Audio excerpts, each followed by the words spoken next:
Right, here we are. As promised, I do have a wonderful interview today. And well, let's start straight away. So, first of all, thank you very much to be here. Okay. Nastya, is that correct? That is correct. That's my name. Excellent. Nastya, just introduce yourself. Okay, tell us where you're from, and most important, where are you right now? So, hello everyone. My name is Nastya. I'm from Russia and I've been living in China for 5 years. Right now, I'm in China. I'm an English teacher. I work in English first in IA. Okay, so you're in China right now. Yep. Okay. I'm in China. I'm in the city which name is Taiyuan. Good, good. See, Nasya, the purpose of this interview is to talk about coronavirus. Okay, we just facing this situation, but as far as I know, you started, quite long before. Would you tell us, everyone, when all this started? So, as everyone, I heard about coronavirus in December, but it was just in the news, a couple of people, virus in China. So no one actually cared about it. Like no one took it seriously. And then like day by day, everything went worse, and the amount of sick people were raising every single day. And then on 25th of January, the quarantine started. So first, the government made like the companies to give back the money for the tickets because they wanted everyone to stop traveling. Then it was the shops. But again, as well, it was Chinese New Year, so it is normal during Chinese New Year that everything is closed. So again, no one really felt that it was that important. But then, when but then at the beginning of February, we were supposed to start working. We didn't, and then we saw that nothing is opening. And what is more shops, big malls, they got closed as well. And that's when it became like, wow, this is real. The Disneyland is closed, parks, zoos, so everything entertaining was closed. So which meant that the government is losing a lot of money, and they ready to do it. I think we lost. Okay, I got you now. So, Nastia, thank you very much. How did you feel at the time? Okay, starting quarantine. I imagine, as myself, foreign person in a different country. How how was your feeling? Okay, facing a situation which was completely unusual for you. Could you repeat it again? I'm sorry, the Oh, connection got lost for a little okay. bit. When you start the quarantine, exactly like we do, as you can see, we're doing this from home because we're not allowed to go out. Okay, shops are closed. Like here, we're not allowed to go out. You're not allowed to travel. I would like to know, how did you feel at the time? That was in February. Actually, it was a little bit different from what is happening as far as I heard in Europe right now, because it was just happening step by step. So it didn't happen just in one day. Like quarantine started, but it was still the some of the measures they were taking. For example, at 1 week the shop closed. Second week the school closed.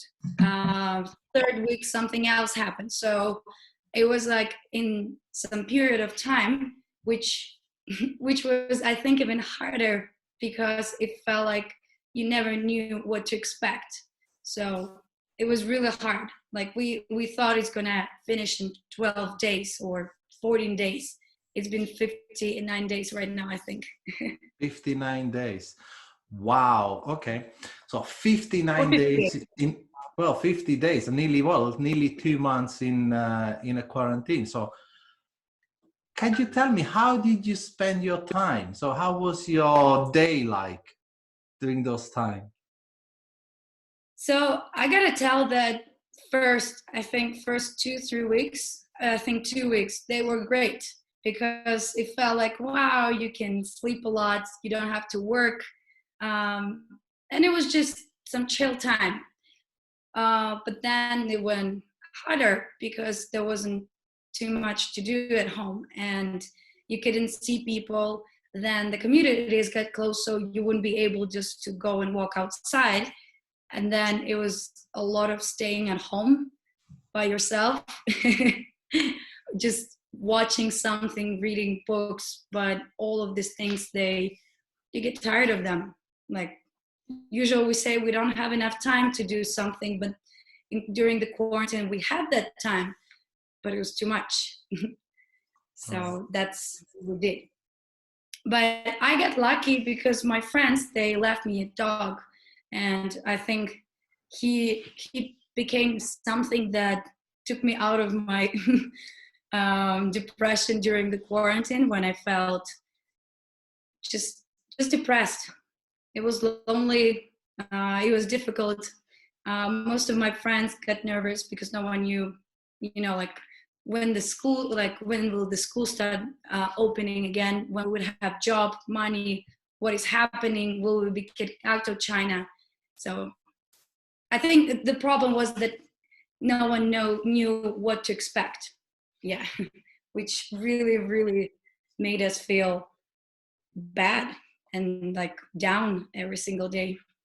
so okay, I understand. Not knowing what will happen is exactly, I think, what most of the people are facing right now here is, hey, what's going to happen? Are we going to lose our jobs? Uh, will that ever end? Most of the fears that actually people are facing right now in Spain, and I guess all around the world, they're facing the same situation. Is they can't see an end to all this.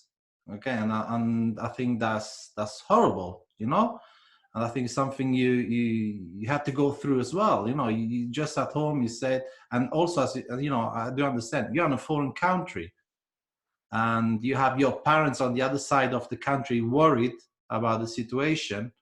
So how did you keep your mindset in all this time?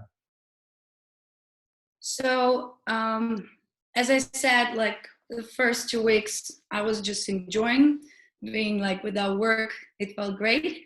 Then it went bad. And it happened not just to me, but my friends as well. I saw them crying. I saw us just, not washing hats, wearing some very loose and weird, like sweatpants, t-shirt, not even like taking care of ourselves. But then I think it was very important what I did. I had a schedule for a day. So every single day, it was very important to wake up at some certain time in the morning, then to walk the dog. So, and I think this is one of the things that might help people. Do not just waste time. Just straight away find like, okay, at this hour I'm waking up. Maybe make the list of the things that you always wanted to do and you didn't have time, and just focus on this, because I think it's very easy to lose the track of time, or to just like some of my friends, they, for example, they don't sleep at night, and then like they sleep the whole day, and it messes up with your head as well.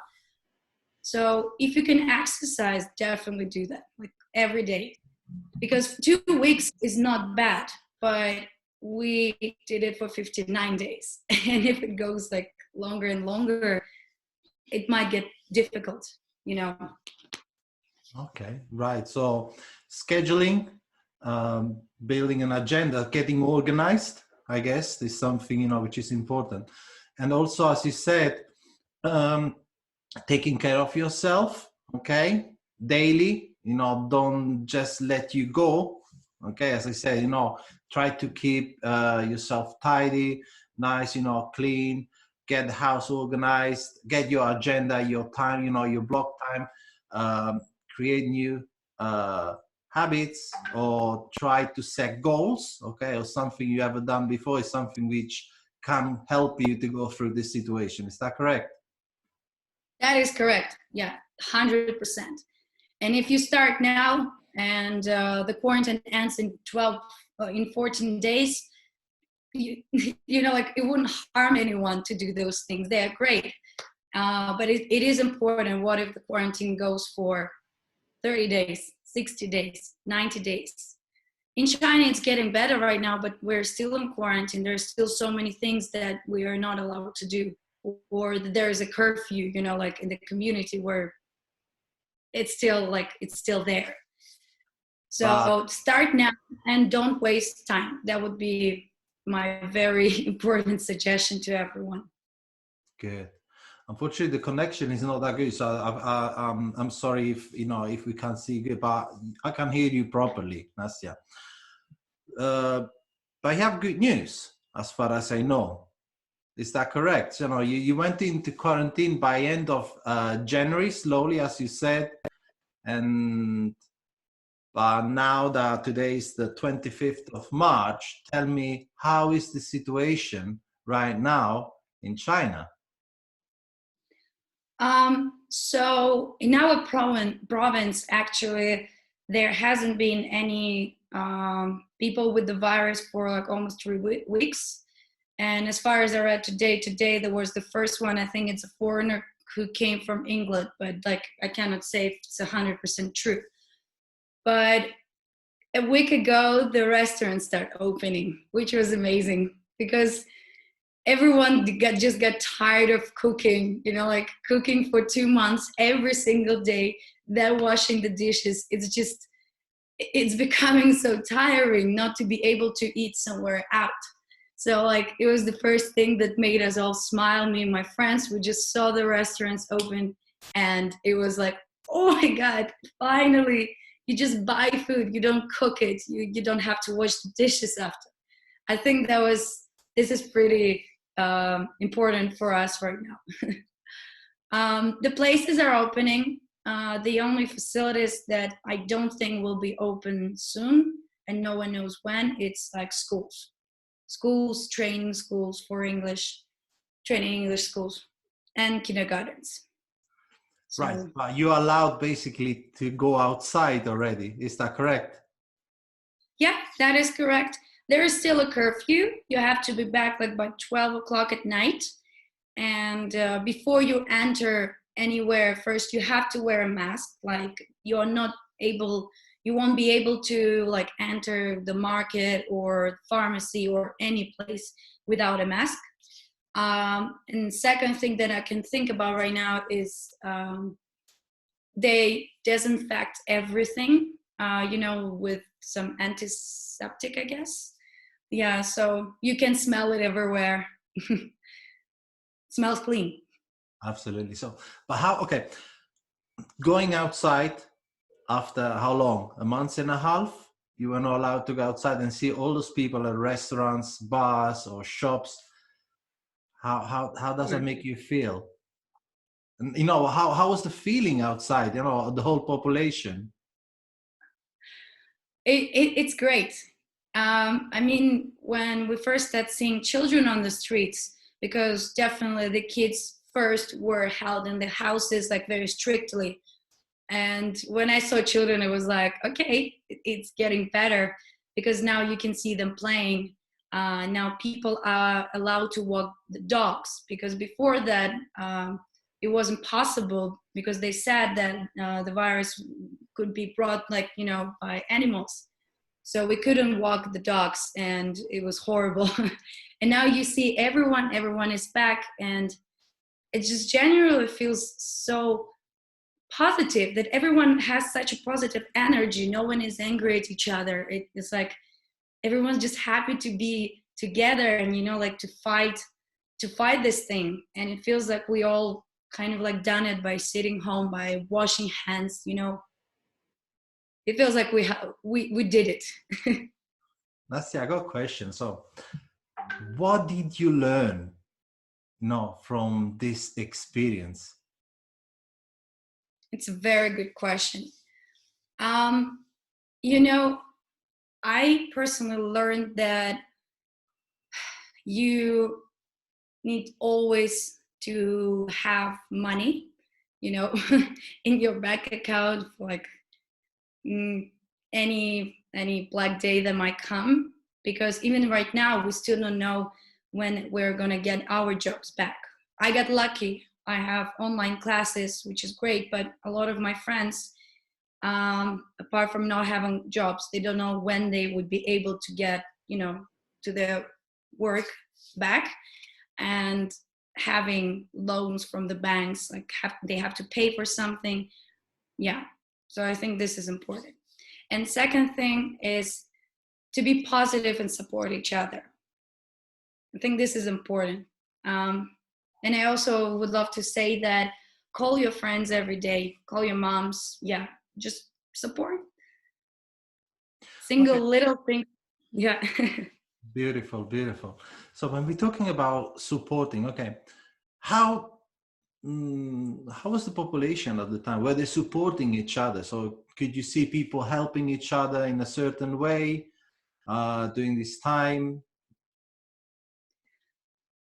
I didn't really see people. Most of the people were just staying home. So, um, but uh, I know that some schools were helping, for example, their teachers by just bringing them food, bringing them masks, because at some point all the masks were bought, and it was so difficult to find them. So some companies, they just gave masks for free to their workers and employees, which was really helpful. Right. So good question. Can you see the end of all this? Um, I really want to say yes. I really want to say yes, but I'm not going to, because that's one of the lessons that I've learned with this virus, is that you just have to wait. You just have to get ready, get busy, and don't listen to anyone who is saying, oh, it will be better soon. Because what if it's not? Be prepared for the worst. All right. Okay.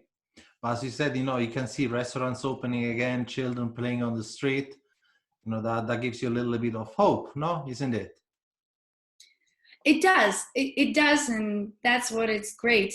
But, and I mean, it is great to see everyone out, to be able to see your friends, to be able to gather around. Like yesterday, for example, we had a huge barbecue outside, and everyone was just super happy to see each other. There was like talk nonstop, talking for like 6 or 7 hours with a group of 20 people, just talking, because everyone missed each other. But at the same time, kind of, it can happen again. China is dealing with virus very well right now, but what if something goes worse? So I'm not saying that everyone should be very nervous about that, but I think it is important to face, to face the truth and not be stressed by it after. Now, if you know it, just relax and make your plan for the quarantine. I think also we see here that lots of people, they still don't believe, what's going on, and they're stressed, staying at home, and they can't see, why do I have to stay home? I just want to go for work. Why is important right now to follow the rules? Because if we all do that, it will finish earlier. And Fine. I don't know if I don't know if you hear me. Okay, because I think we same the situation. Okay, I got you back, Nastya. yes, okay. Or just resuming, what you were telling right now. Right, Nastya, what suggestion would you give to all of us right now? Stay calm, be positive, be respectful to others. I mean, the quarantine rules are annoying for someone, but it is important to follow it. It doesn't mean the person gets sick, but anyone can be some like um, don't forget that you can spread it to someone, and someone elder or younger. So it is our responsibility just to listen to the quarantine rules, be positive, support each other, call your friends every day, and make a schedule. Make a schedule for your life so you have it and you follow it. Beautiful. Nasia, thank you very much. I really much appreciate, your time. I know it's night over there. Okay, I really do appreciate. And I wish you all the best. I'm looking for you to see you in Spain. Okay, when all this gonna finish, I'm gonna have a huge barbecue. It's gonna be more than 20 people. Okay. This sounds great. Thank you very much for listening. You're welcome. Thank you. Thank you again.